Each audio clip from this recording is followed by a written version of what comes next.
Welcome to Prajna Sparks, a podcast where we listen to a Dharma teaching, contemplate through conversation and song, and engage in guided meditation. Today, Lama Yeshe teaches about listening, contemplation, and meditation, the foundations of integrative practice, and you learn why the podcast is called Prajna Sparks.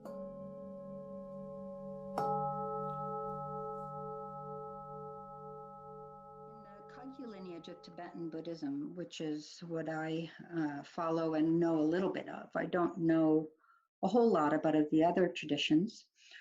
There's a really broad band of focus in how we work with the Buddhadharma. There is, of course, meditation in the generally understood way of things, where we're sitting and calming the mind.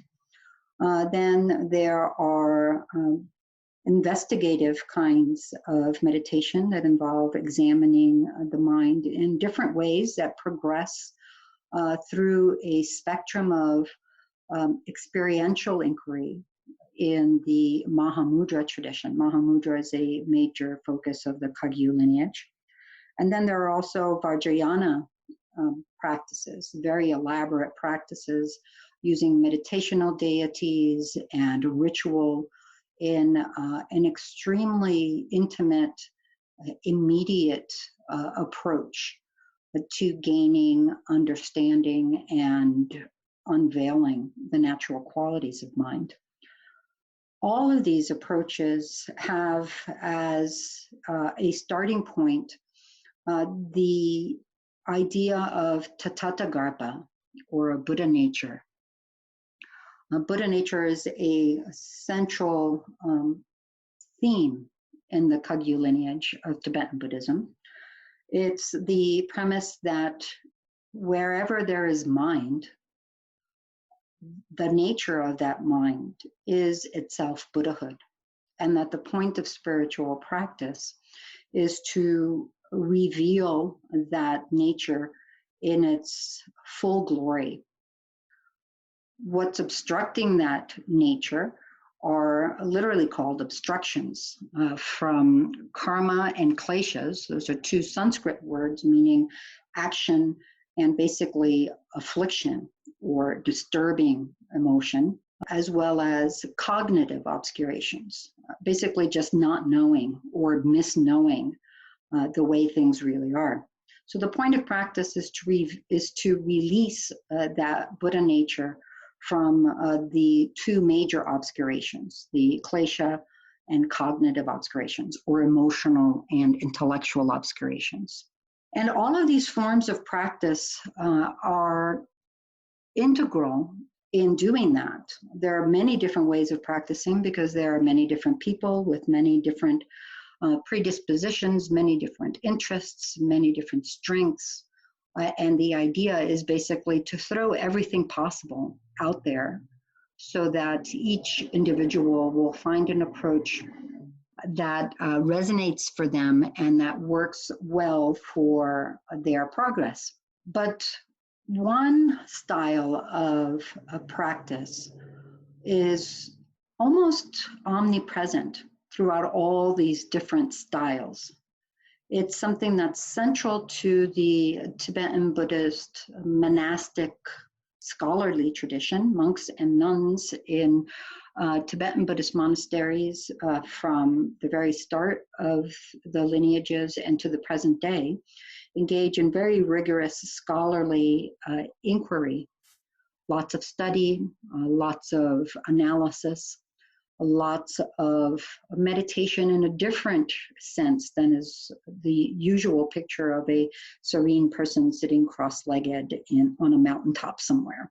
And that style of practice involves a threefold process called listening, contemplating, and meditating in Tibetan, Tusam Gomsum, the triad or trio of listening, contemplating, and meditating. I call this threefold process integrative practice because it's the way that the Buddha taught us to integrate the Dharma.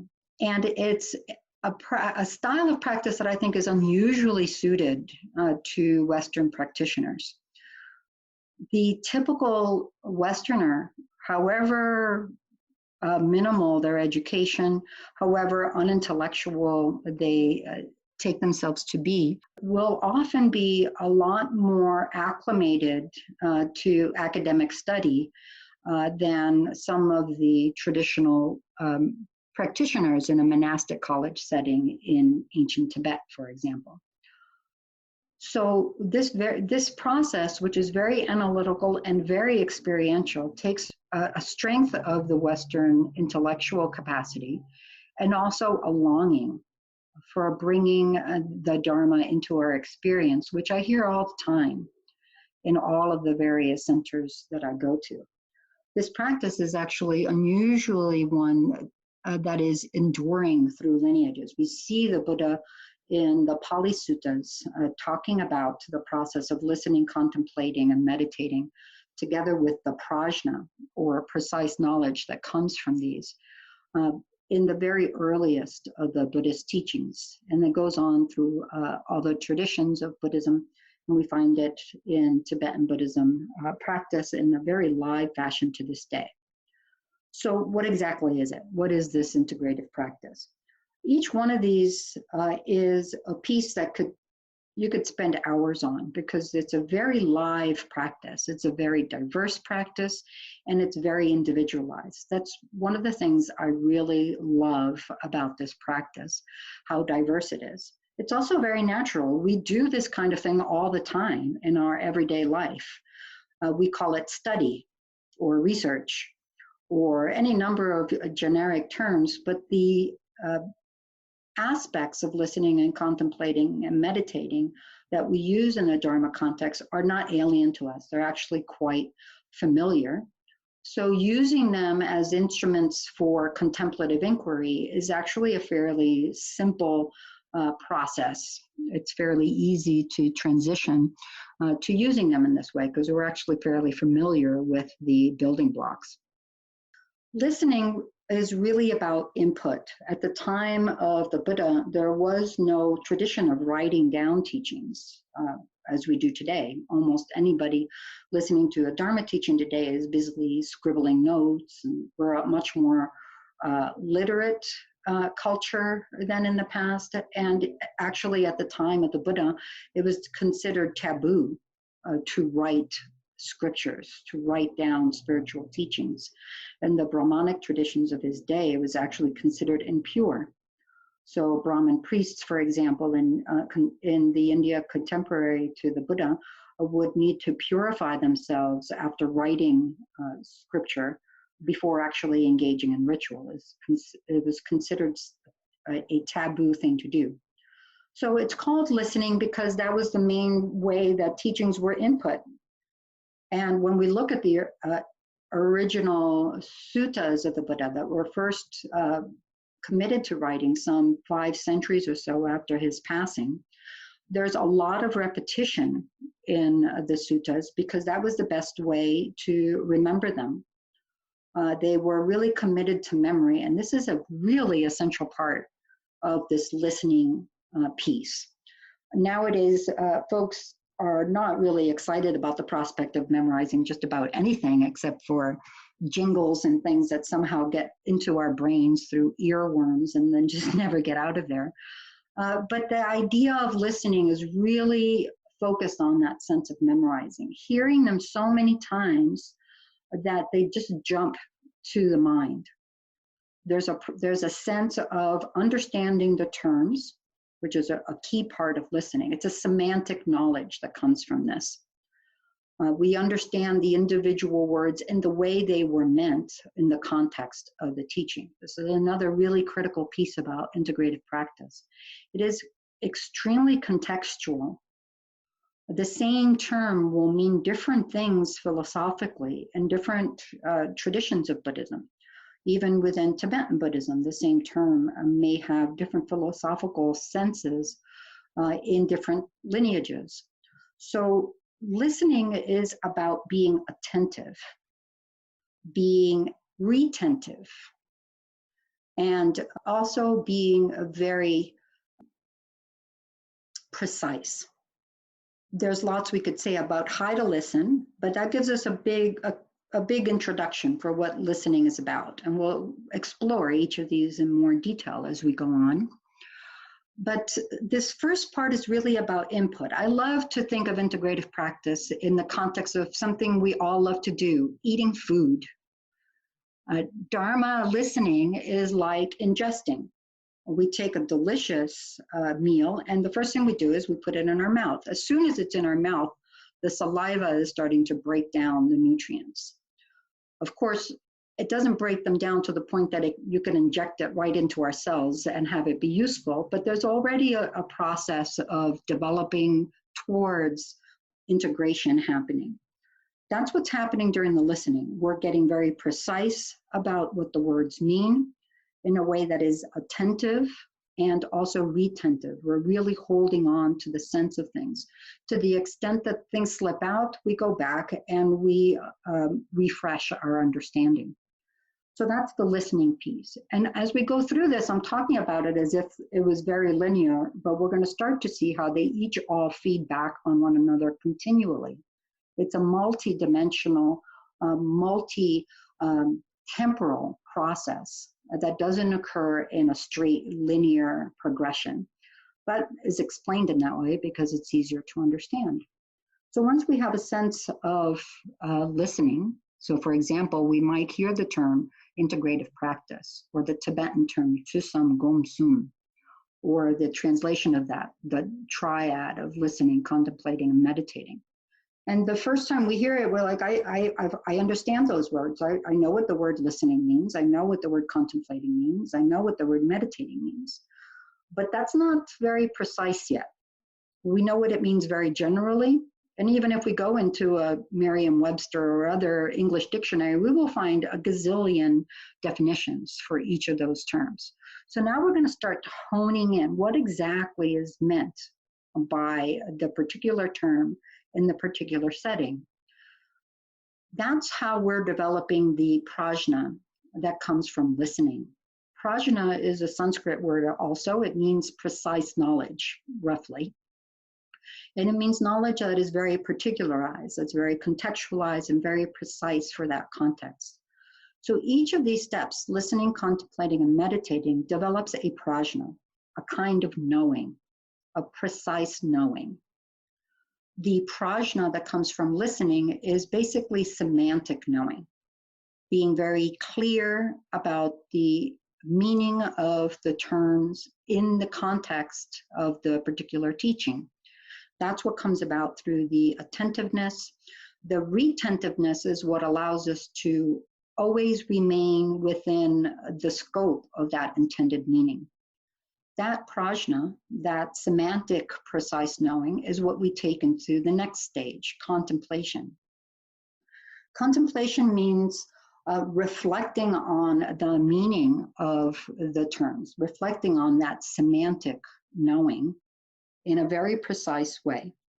This is actually my favorite of the three, if I had to say there was one. And why is that? Because it's the most multifaceted.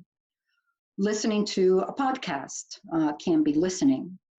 What we're going to do shortly is already the beginning of contemplating, discussing with one another what we heard is a way of contemplating. We're sharpening the prajna that comes from listening, that semantic knowing, into an even more precise prajna, the prajna that comes from contemplating, which is basically an intellectual style of knowing.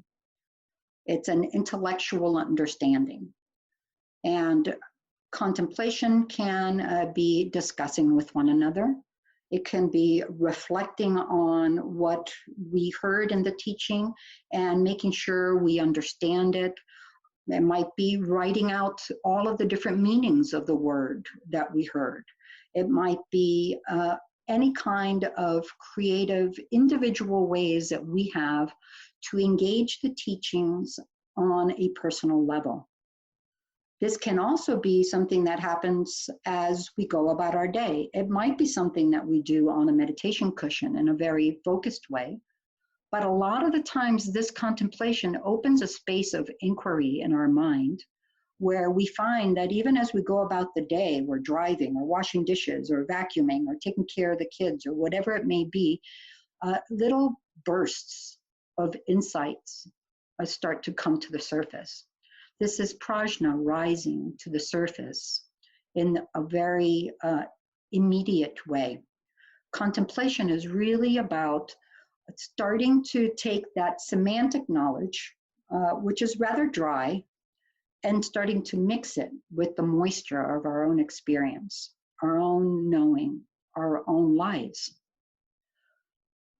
Contemplation also starts to bridge into the third piece. So contemplation can be a very active style of contemplation like we're talking about, and it really can be anything. It can be done through journaling, it can be done through art, it can be done through music, through discussion, through a personal self-reflection in the active form.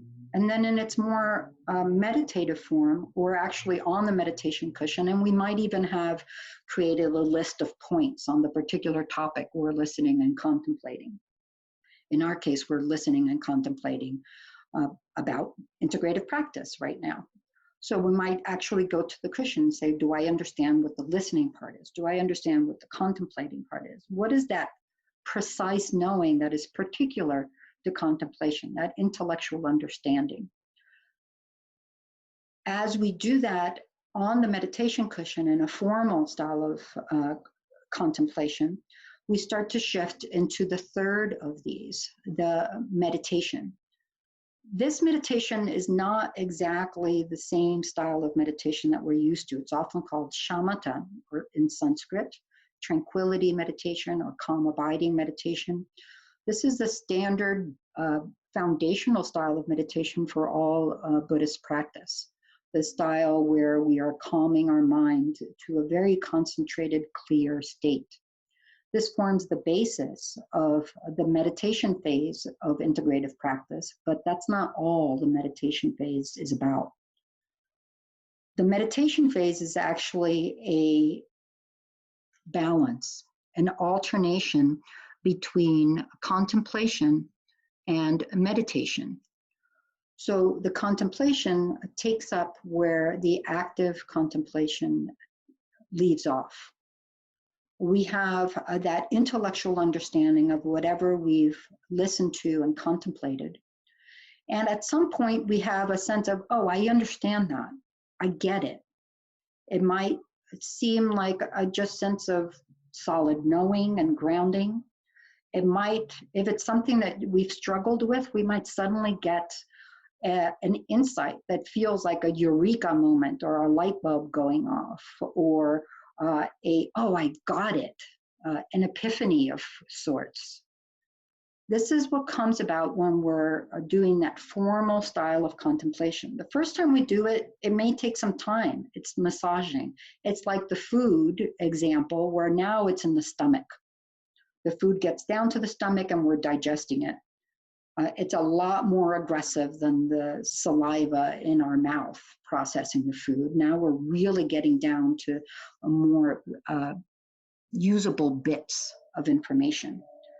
So in the meditative phase, we're actually first doing analytical meditation, which is very much like the contemplation, but we're using that knowing that comes from the contemplation. In the contemplation phase, we were contemplating the knowing that came from listening, semantic knowing.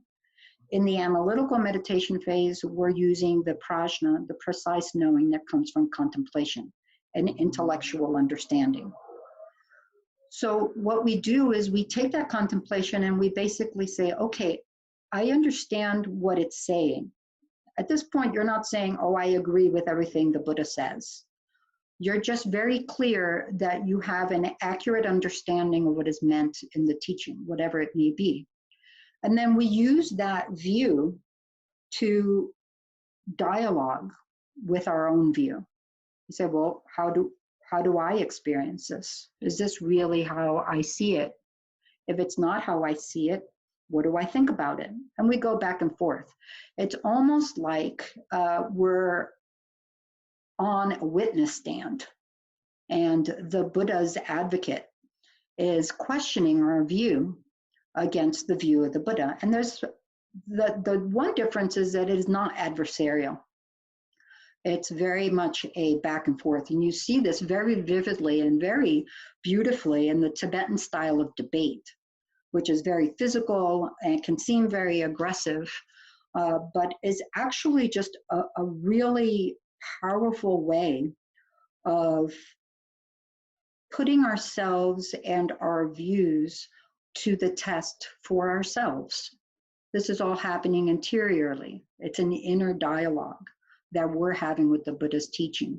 It's a way that we actually dialogue directly with the Buddha, directly with whatever master of the teaching we may be encountering with. And it's incredibly poignant.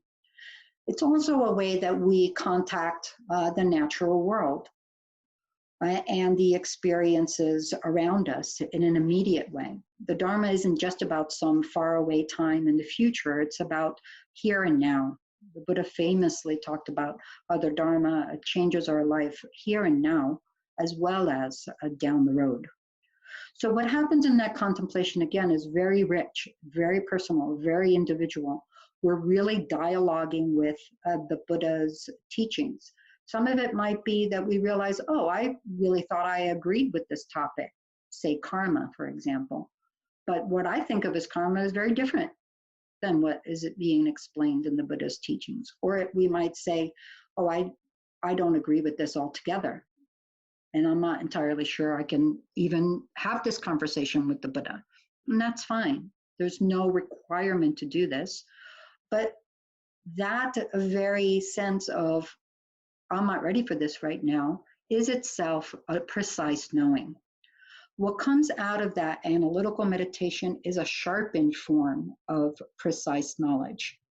It's that very immediate, visceral sense that's like, it's more than a eureka, more than a light bulb. It's the living of that eureka. For example, a lot of Buddhist meditations are about meditating on our own mortality. It's got that, if we're meditating on the time of death, who doesn't know that we're going to die? Everybody knows this. But do we live like we're going to die? Do we live every moment like we know we're going to die? Listening to the teachings on death gives us a sense of semantic, precise knowing of what the Buddha means by that mortality and everything surrounding it.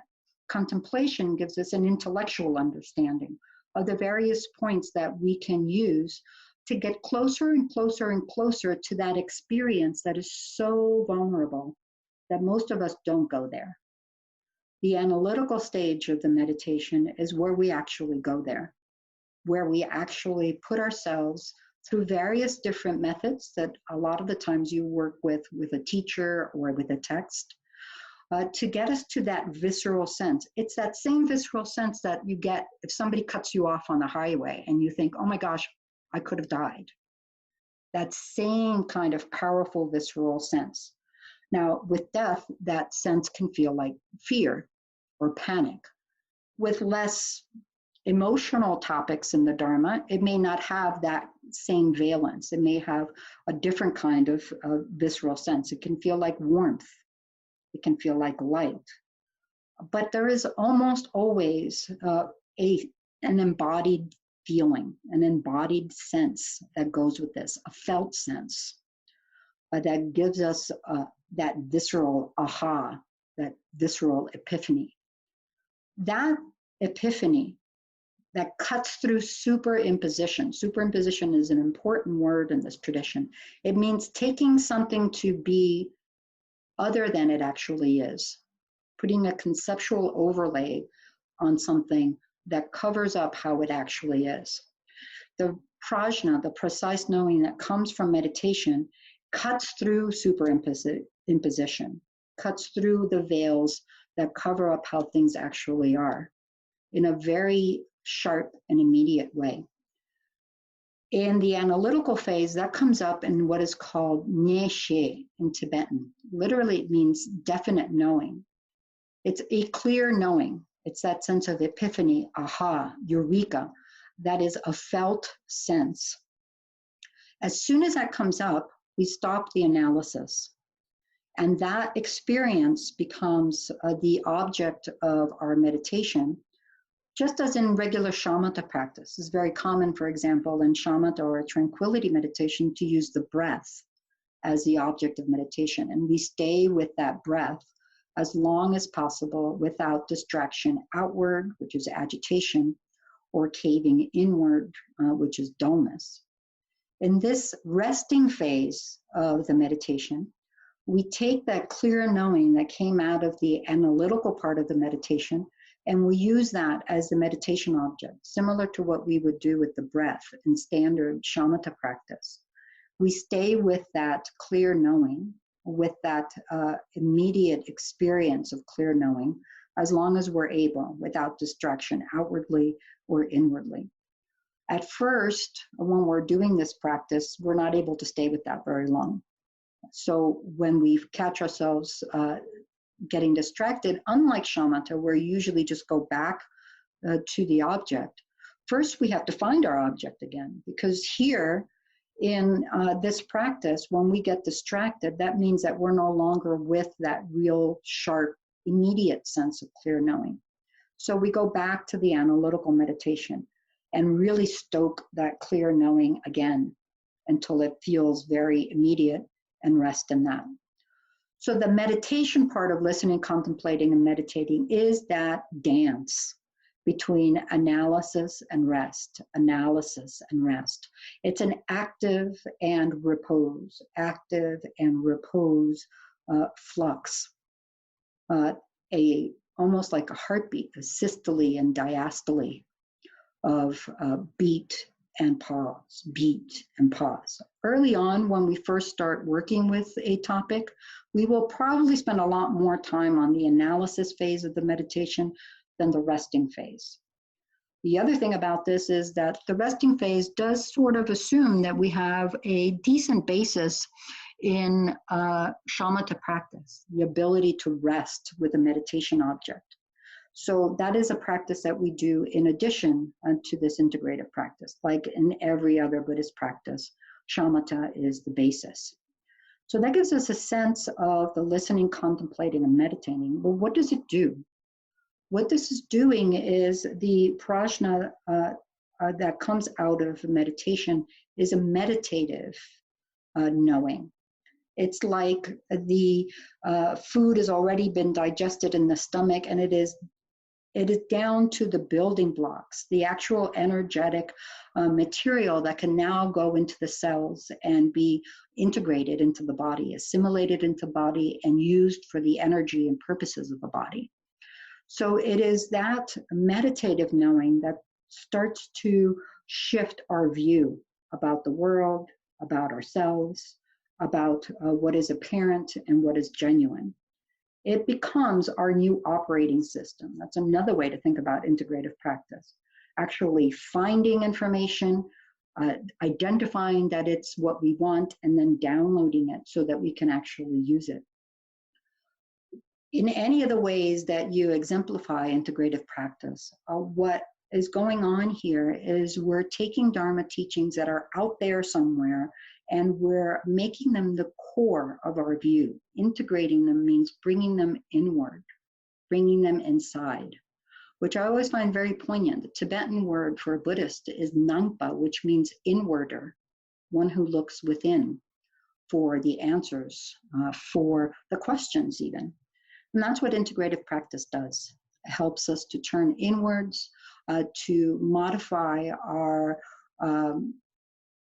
misconceptions about reality, and to engage in a living, magnificent dialogue with the Buddha on an ongoing basis, so that we can look at the difficulties in the world, mortality in the time of a pandemic, equality in the time of Black Lives Matter, hatred in the time of brutality, and look at them through the very expansive panoramic view of the Dharma that is free of the self-clinging and self-importance that can make our views into actually toxic style of beliefs, rather than the expansive wisdom and compassion that is central to the Dharma.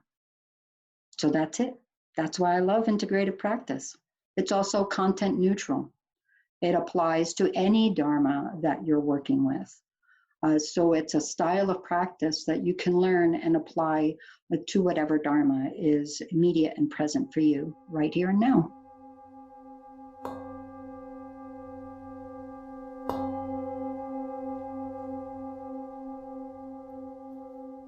Thank you. Yeah, I really like that I can listen to this recording again. In fact, I did.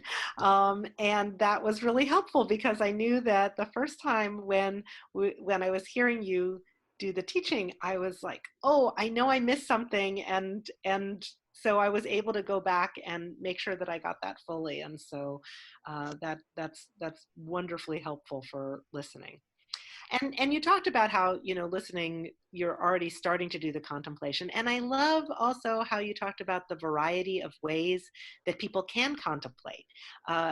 You know that I have a certain way of doing things because I have a quirky muse. And so when I reflect on the teachings, I often end up making up songs.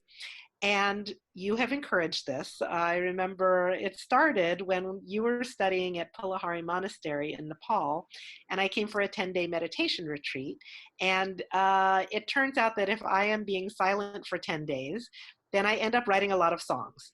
And I don't write the melodies. I borrow them from, pop songs and musicals and Christmas carols. And so they lend themselves well to karaoke, which is great. But I end up singing them to myself or to the grandbaby. And so I return to the teachings again and again. Which is lovely. And you recently had me share a song I wrote in a virtual retreat you did recently, which was the impetus for this podcast. I wanted to hear more of your teachings, and I wanted to get more people to hear your teachings, and I wanted to write songs about your teachings. So here we are. But I feel like it's really the contemplation that brought us here, brought me to that vision of wanting to have more opportunity to hear your teachings and to reflect on them through song. Yeah, that's the contemplation in many ways is the most diverse and the broadest. The reason we have integrative practice is obviously to integrate the Dharma teachings, to basically start having that be the view that is our operating system. The first of the eightfold path that the Buddha lays out for enlightenment, the first branch, the first step, you might say, is right view. So integrative practice is really a way of not just understanding the view so you can answer questions on a multiple choice exam, but so that it's actually what you've are operating out of. It's actually informing your conduct. And the way we do that is through this process of listening, contemplating, and meditating. The contemplating is in some ways the most creative, the most extensive. The point of all of it is the ultimate prajna, or knowledge that comes from meditation. That's why we do the practice. That is the integrated view. But where does that come from? To do the meditation, we need the prajna that comes from contemplation, that intellectual knowledge. And that comes from the semantic knowledge of listening. So that contemplation is really like the bridge. It's the thing that takes the Dharma from the page or the lips of a teacher or a screen or whatever it may be, and really makes it into the building blocks, the digestible material that we use in the meditation practice, which is more structured. But the contemplation is where we let ourselves go. Just like you're saying, we are able to really encounter it in our experience. And we do that in any number of ways. You have this thing for making song lyrics. So that's a beautiful way. It's not just the song lyrics. As you know, the process of really thinking about the Dharma and you're basically doing exactly what contemplating is. You're trying to condense it into pieces that you can chew on again and again, that you can really digest. This is a digesting piece. And then once you have a particular way of having a product out of it, there's lots of other things people can do. People can debate.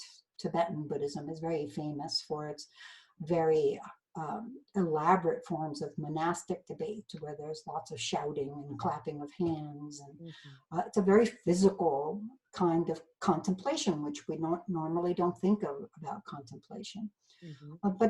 And then contemplation can happen as we're going about our day, just like what we normally would call thinking or pondering or reflecting. And then there's the more structured piece that happens as the first phase of the meditation. But the critical part with the contemplation is not even the modes that we use. We could do anything. We could journal. We could review our notes. We can make outlines. We can talk to somebody. We can talk out loud. We can try to do the teaching ourselves. How much did I actually digest of this? That's a beautiful way of finding the spots. But what I really love about contemplation is that sense of sacred space. So I specifically choose this word contemplate because in English it means with the temple, within the space that is bounded by an augur, literally, someone who is actually in charge of creating sacred space. So what we're doing when we contemplate is we're creating that sacred place for ourselves. And it's beautiful for it to be a reflection of who we are, the people that we choose to talk to, that we can interact with in our Dharma center or through our personal relationships, our individual gifts of songwriting or art. Art is another beautiful way of doing it.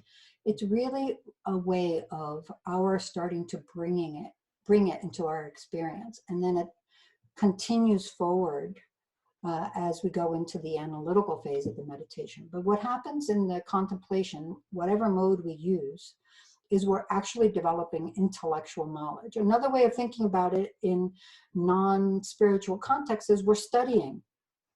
It doesn't sound as exciting, but this is a kind of study that is experiential instead of entirely in our heads.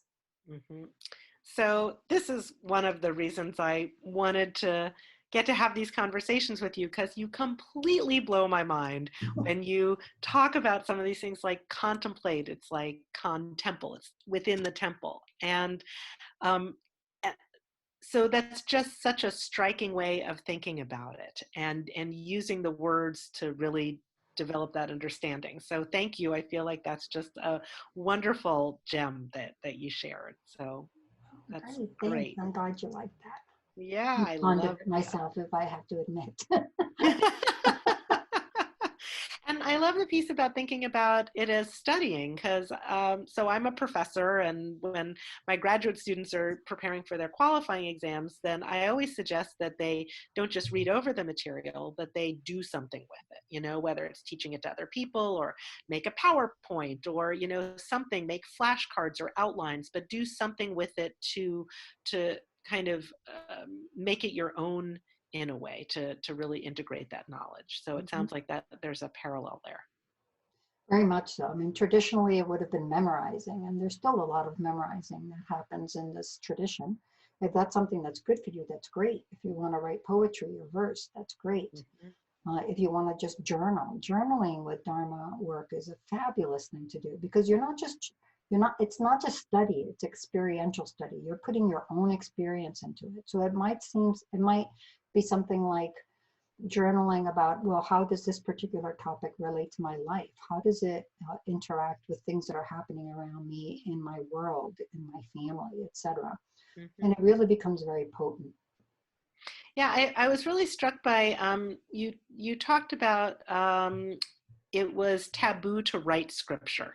Oh. And you know, that's why teachings were spoken. And I always find it challenging to try to say anything about the Dharma, because it always just seems too deep and complex and meaningful for me to try to say anything about. But for some reason, the songwriting is easy. And so I think that's where, if there's something that's easy for a way to digest it. So journaling, you know, maybe for some people, like you were talking about, but whatever it is, just finding the thing that fits. Yeah, I mean, I think what you're hitting on is, again, goes back to why I like to use that term contemplate. In Dharma, boundary is very important. Actually, I'm very fond of explaining to people that the word that's translated as retreat in English, in Tibetan literally means boundary, like boundaries between two states or something like that.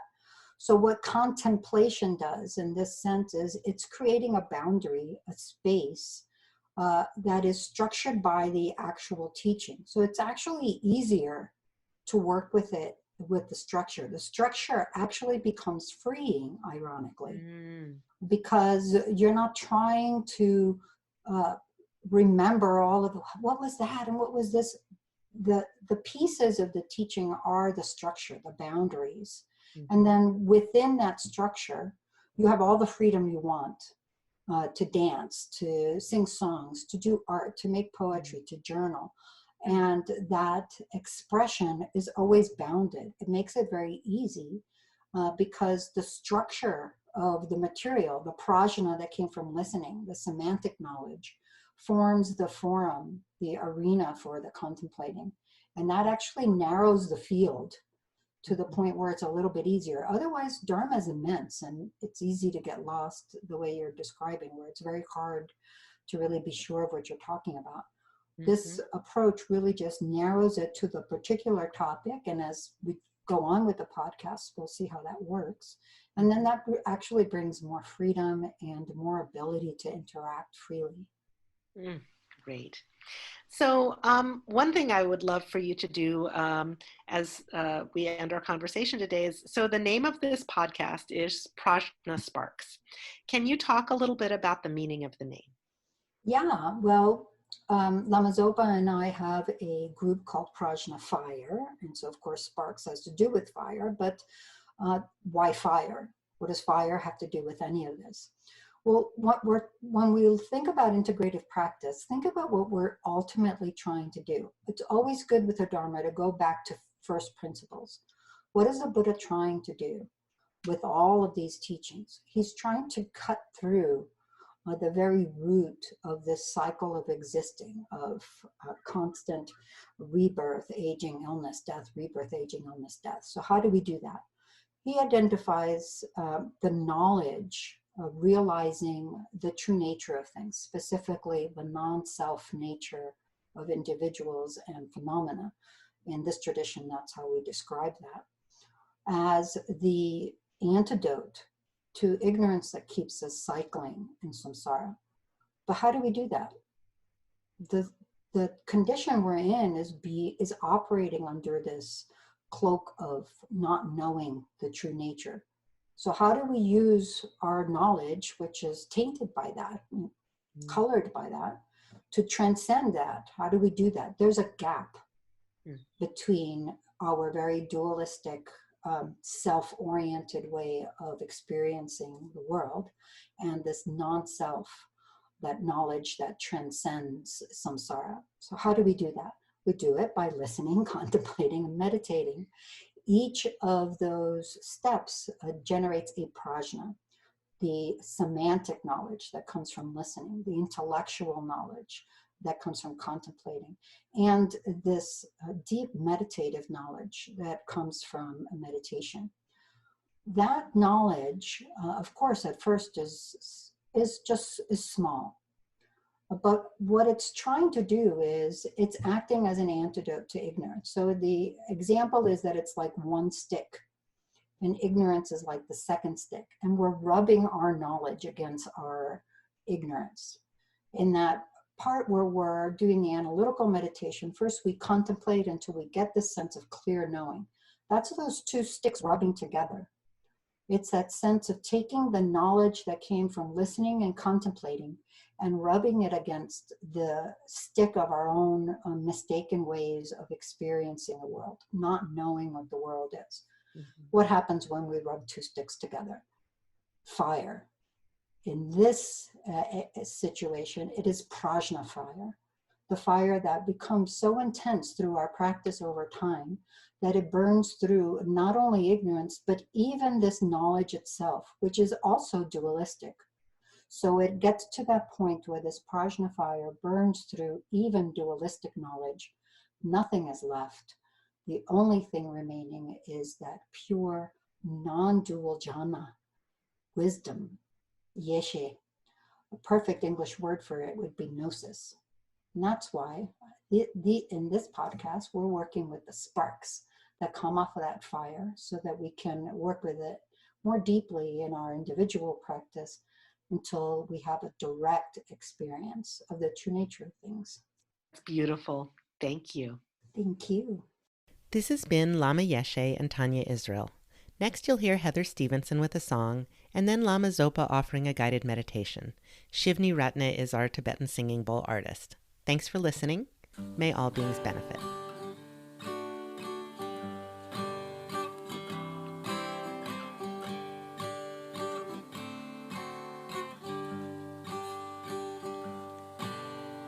Prajna Sparks, Prajna Sparks, wisdom arising from practice. Listen then, contemplate, meditate, bring it inward. Buddha nature fully manifest when obstructions are burned through. Prajna Sparks, Prajna Sparks, nourish the fire within you. Buddha nature fully manifests when obstructions are burned through. Prajna Sparks, Prajna Sparks, nourish the fire within you.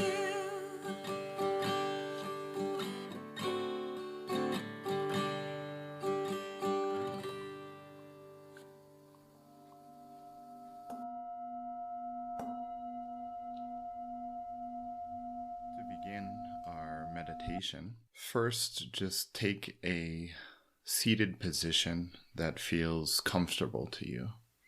Traditionally, there are different points of the meditation posture that are supportive to a calm, stable, and alert mind. Usually amongst all of them, one of the most centrally important is just having an erect spine, something where you can feel both grounded through your seat connected to the earth, as well as uplifted from the crown of your head. So that sense of both groundedness and upliftedness, that energetic resting or engagement that is so central to meditation. So take a moment just to settle in, become aware of your body, become aware of your breath, of whatever emotions or thoughts that are going on in your mind, and just let them flow. Pay gentle, kind attention to them without seizing on anyone or trying to push any away.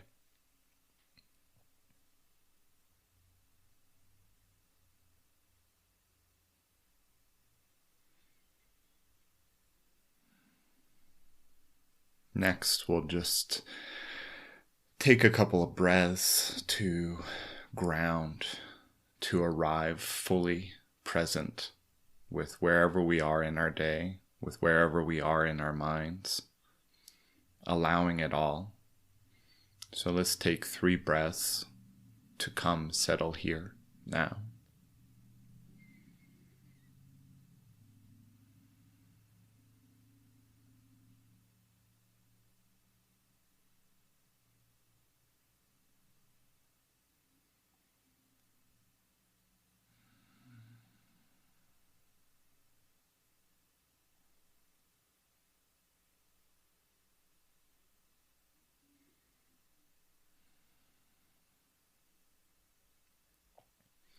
As we begin our meditation, one of the most important aspects is just the attitude that we take towards the meditation.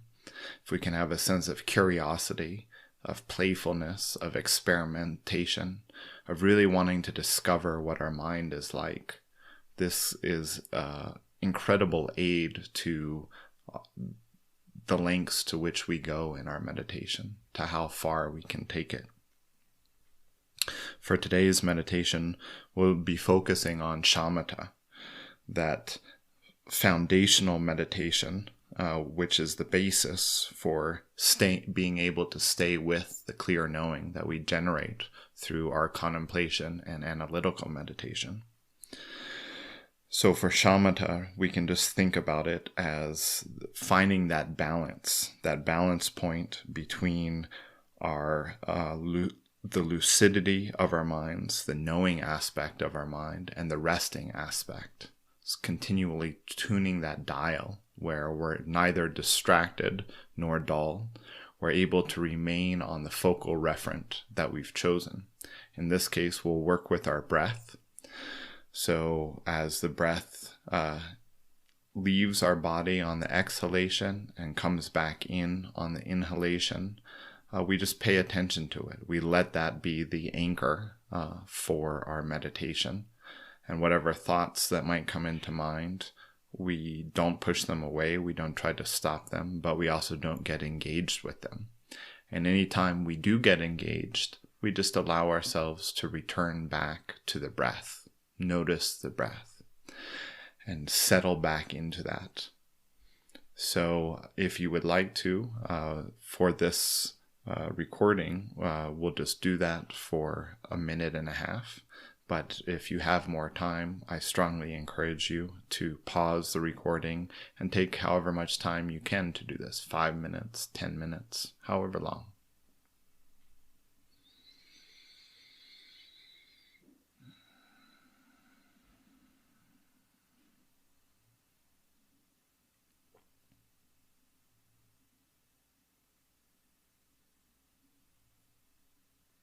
Let the breath flow freely. Don't try to adjust it. Don't think about the breath. Just pay attention. Settle with that clear alertness.